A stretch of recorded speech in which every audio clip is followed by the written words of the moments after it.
Hey, this is Daniel from Adorama.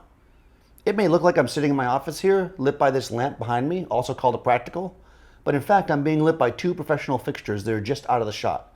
They're positioned in such a way to make it look like I'm being lit by the practical light behind me. This is a great way to work because it gives you total control of your scene, it gives you a lot more light to work with, and also looks like a person might think the light would look in the room. So we're shooting an ISO 200 right now.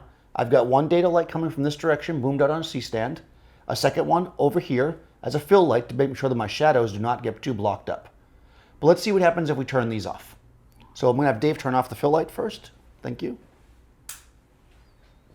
So now you can see this is going to add a lot more contrast.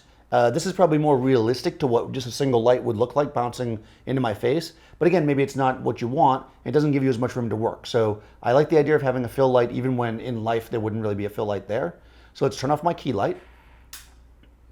So now we see that the light behind me is not really doing much. At 200 ISO, I'm very, very dark. It's not really filling up the room like you would think.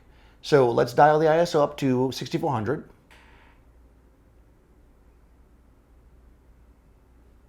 So at 6400, this light is now lighting me fine.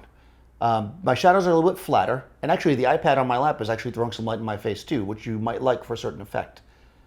On the other hand, this light is completely blown out behind me. It's flaring, and it's not necessarily pleasing, and it doesn't necessarily look real to people.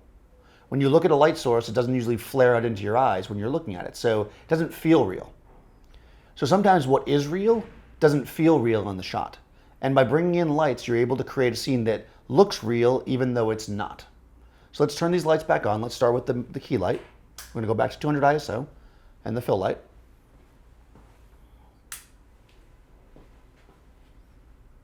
So as you can see, we're able to create a scene that looks like reality, but in fact it's not.